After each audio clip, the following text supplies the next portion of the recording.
Hello everyone and welcome back to Art à la Carte, and today's video I'm going to be doing a speed drawing with color pencils on kind of a timed piece, like a certain time period piece. So I chose kind of the 1930s for this piece. I love that time period. It's got such fun like fashion, and it's just a fun time period. I've done several different pieces from this time period. I'm just doing this in my sketchbook. It's not a commission. It's not even a piece that I want to do, to sell or anything. What I ended up doing is I purchased this toned paper sketchbook, and I decided that I wanted the sketchbook just to be filled with faces. I could draw any face I wanted, but only faces. So I couldn't draw, like buildings or donuts or stuff, unless someone's eating a donut and their face is in it, then I could draw a donut, but and then it would just be kind of where I would practice my faces and I'd keep them all together. So I have put several different drawings in that sketchbook, and this is one of them. And it's just kind of fun. I try to make each one a little different, not just looking different, but like the style or the technique or a theme. Another funny thing is you'll notice that the sketchbook's upside down for me. Being left-handed, I find that we often have to do things a little bit different than other people, and if I had the sketchbook right side up, the wire binding would be hitting me right across the hand and would be messing up my drawings. So you'll find that in my sketchbook, a lot of times the sketches will be upside down or on the opposite side of the paper that normally it would be in, and that's just because I need to have the sketchbook in a way that's comfortable for my hand. So if you're a left-hander, you probably understand that feeling. After I finished sketching her in, which I sketched her in using my red Prismacolor Cool Erase pencil, I decided I wanted to ink her in, but I wanted to keep everything really neutral in color, and I didn't want to put in a black outline because I thought if I had a black outline it would make it a little bit too bold, and I didn't want the outlining to be the main focus. I really wanted it to just be a really soft coloring and have the color itself be what kind of drew your attention. So I went and got a sepia colored ink pen and colored in with that, and I haven't used my sepias very often, and this one was a very, very fine tip on a nib on the pen. I think it was a 005, which was super thin, and it was the only one I had. And as I was working with it, it wasn't creating the line I wanted it to. So I thought, well, I will use it just for her skin, and then for everything else I'll use a darker line. So actually I really like how it turned out. So the outlining of her skin is just the sepia color, and then everything else has a black outline, which I use, I think, a 03 for that part. For the black outlining, which is one of my favorite size of ink pens, is the Sakura Micron ink pen, and a 03 is my favorite. But I like how that looked, and I kind of now want to go and start collecting a whole bunch of different colored art ink pens, because Sakura comes in all different colors. You can get them in green and red and blue and purple and all that, and I thought it'd be fun to be able to ink in some drawings and do the outline in the color that I'm going to use to color something with. That'd be a fun challenge, but I haven't bought them yet, so this was just my first attempt. Now, being that this is toned paper, you can really have a lot of fun creating your textures and your tones with your color pencils. And something you need to remember is that the paper itself is part of your tone. When you're coloring with white paper, the white of the paper is the whitest that you're going to get. You can't create really anything whiter than that white paper, but not so with tone paper.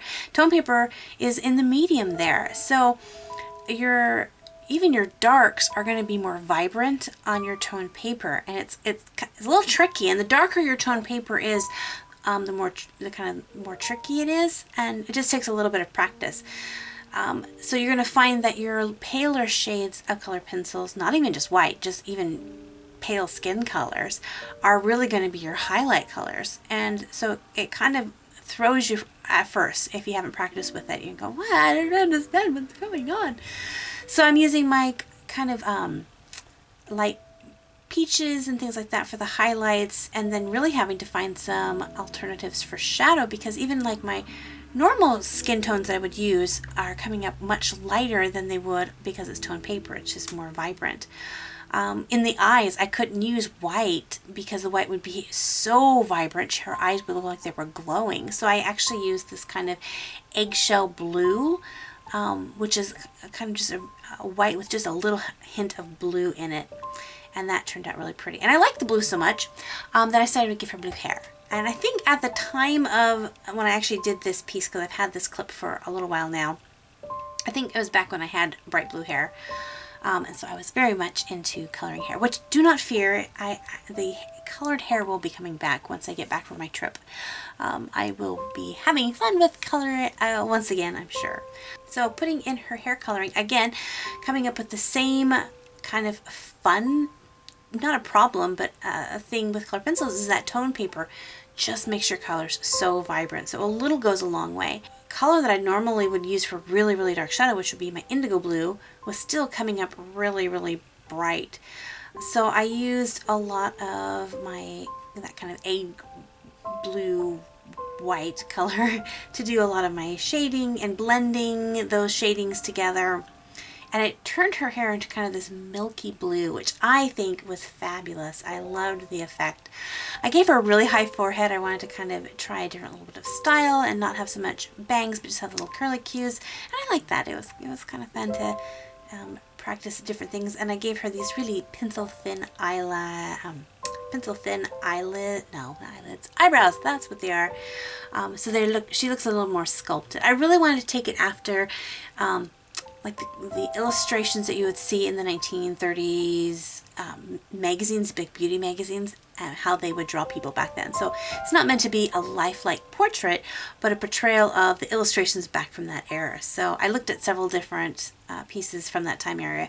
My father found a whole bunch of magazines at like a secondhand store back from anywhere from the 1935s to 1940s, and he bought them for me. And I absolutely adore them. Thank you, Papa Flynn, for getting those for me. I love the illustrations. I love the articles. I laugh so hard reading the articles in there, especially the want ads. They're just hilarious. I don't know if this would be the time period that I would want to live in, but artistically, it is a fun art period to draw in. That's a fun question. I've often thought about that. Fashion-wise, I would definitely love like the Victorian era. I love the dresses back then. Yeah, what time era would you have liked to live in if you could choose any time period in history? What would you have chosen? I'd love to read your answers, so put those in the comment section below. Check those out. So back to the picture, I am applying in like the purple for her dress and then trying to decide kind of the finishing kind of color scheme I wanted to go. And I knew I wanted to make those kind of background loopy things into like almost like peacock feathers. But I didn't want them to be super detailed because I really wanted the focus to be on her. And again, taking it after the kind of illustrated magazines from that time era where the focus is just kind of on the lady herself. So I kind of just started off with a little bit of pale blue and then began to add in just the base colors with that. I could have gone in and put in a lot of time and effort into the feathers and really made them look really cool. But I tried to stick with what I was going for originally, which was kind of a magazine illustration, and they wouldn't have had that much detail in them. So I kind of stuck to just flat colors with that.